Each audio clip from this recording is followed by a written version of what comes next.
Welcome to Corvette Studios, bringing you into the Corvette and NCRS world, with your host, Steve Dejer. Hey everyone, we are approaching the end of the year, so it's time to take a look at top flight Corvette market values for 2025. This year we are going to break it into a little bit more detail, so we'll have multiple episodes.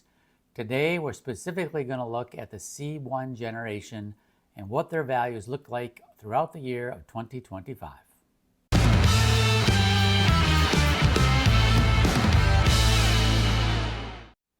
Once again, we've been monitoring the Mecum auctions that have occurred throughout the year. It's actually 11 of them that have happened so far. Mecum does have a very high percentage of Corvettes as compared to other vehicles, and they're also quite a variety, but there are a fair number of NCRS top flight Corvettes. So today, again, C1 generation, we're going to go year by year, taking a look at the values by year and also looking a little bit at maybe different features or options that were available that certainly impact costs as well. So let's get started with the very first Corvette in 1953. The new Chevy sports car for 1953 created quite a stir with its sleek and aerodynamic body constructed totally of fiberglass, its open-air two-seat interior with a cockpit-inspired dash, and its modern for the day Power Glide transmission coupled with the Blue Flame six-cylinder engine. It is a bit of a rare find since there were only 300 made in 1953, all in white with a red X interior. Surprisingly, we did not see a 53 Top Flight Corvette sell at Mecum, but this example is probably as good of a candidate as you're going to get. It received multiple AAC awards and was displayed at the Hilton Head Island Concours d'Elegance. The bid went on for $290,000, which is pretty strong for a 53. The big change for 1954 were the colors. You could actually get something other than white with a red exterior. What a concept. Exterior color options were white, of course, sportsman red, black, and pennant blue, which is what we have on this stunning 1954. Exterior features for the 54 remained pretty much the same, as well as the same six-cylinder engine. Interior color offerings included red and a beige, as we see here. 1954 Corvettes are a little more of a bargain as compared to the 53s, and this one hammered with a pretty reasonable $62,000 selling price. 1955 was a big turning point since the 265 cubic inch V8 engine was now available, which put out 195 horsepower. This is easily identified by the large V in the side Corvette script. Although this was very well received, there were still only 700 Corvettes built in 1955. This particular 55 has the quite rare Corvette copper exterior color, which really looks sharp. It's well awarded with not only a top flight, but has the McCacknian Concours Gold and the Triple Diamond Award. This one sold for a strong $195,000. We saw two other 55s sell at Mecum. One at a pretty reasonable $66,000 and a Duntov Mark of Excellence at $135,000. 1956 was a major exterior design change for the Corvette, which really brought some much needed style to the car. New contrasting side coves and a swooping rear end got people excited about the Corvette. Although the Corvette was finally really becoming a true sports car, there were still only 3,467 built in 1956. This Corvette has an attractive color combination of Onyx black with contrasting silver side coves and a red interior that really pops. This one sold at Mecum for $110,000. Two other 56s crossed the block, both quite similar. Both had the very attractive Aztec copper with a beige interior. Both with the large 245 cubic inch engine and 3-speed manual transmission. And both were your typical top flight. But what was not the same was the hammer price. One went for $77,000 while the other was $160,000. In 1957, the Corvette did not look much different than the 56, but there were some major advances in performance. The 283 V8 was now available, putting out 220 horsepower. And finally, a 4-speed manual transmission was available as an option. And the even bigger news for 57 was the option of fuel injection.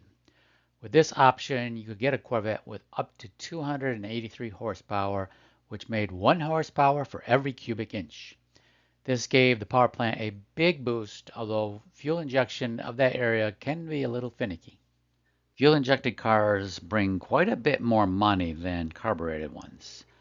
This particular 1957, which also has the very nice Aztec copper exterior with a beige interior, sold for $165,000, which is some solid money for a 57 Fuelie.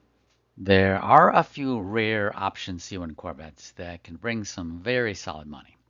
This 1957 has option RPO 684, which is heavy-duty brakes and suspension, as well as RPO 579E, the airbox intake. Corvettes equipped with these two options were probably going straight to the racetrack.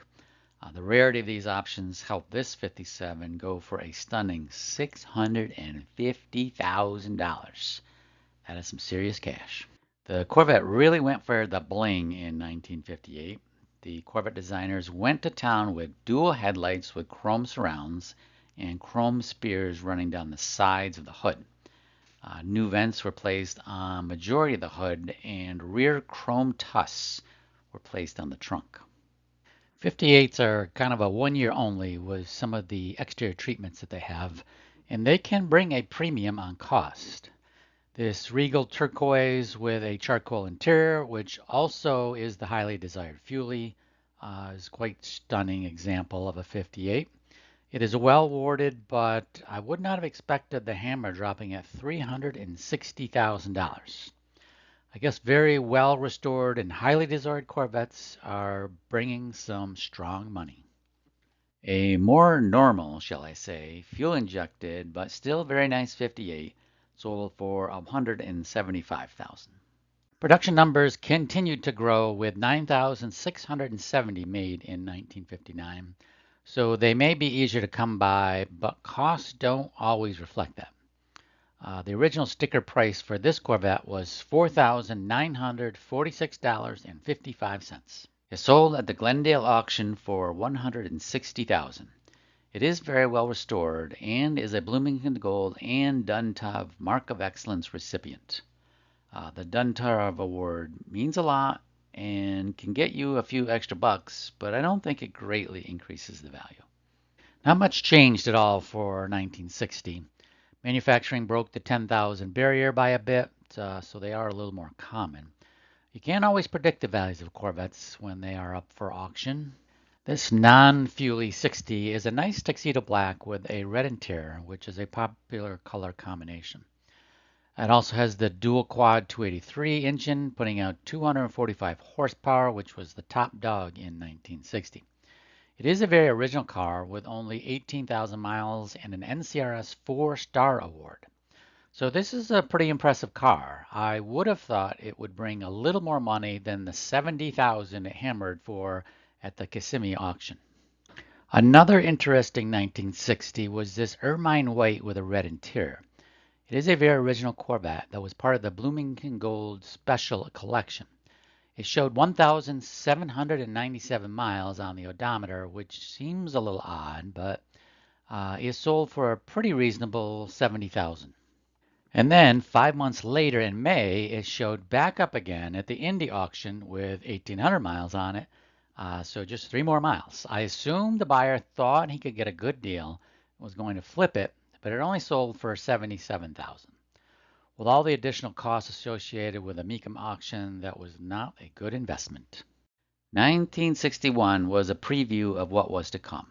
The rear end was changed considerably with a more streamlined design, which actually carried over to the 1963 Corvette.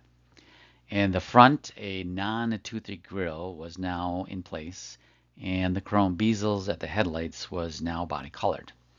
A lot of people do prefer this design over the previous. Fuel injections, despite its problems, still was seen in many Corvettes. This Roman red 61 Fuelie is a nice example of the new body style. It is a little unique in that it is reported to be an early production pilot car, which had hand-laid fiberglass. Since it is a top flight car, I would presume that to be true, but its rarity did not really bring much extra value on the block, selling for $110,000. The final year of the C1 had another slight change in the body. The infamous side coves were still present, but not as pronounced, since the chrome trim surround was removed and an alternate color cove was no longer available. This particular Fuelie was a one-owner car up until 2024. Although it has been restored, it only has 37,955 miles. It sold for a solid $125,000. 62 Fuelies were quite popular Corvettes in 2025. Two others crossed the block, selling at $127,500 and $100,000. So to wrap it up, I would say, in my opinion, values are probably fairly consistent with where they were in 2024, although I probably don't have enough data to really say that definitively, but based upon what I'm seeing, that's my general thought. So next episode, we'll take a look at C2 values and see where they're at. So thanks for watching. We'll catch you next time.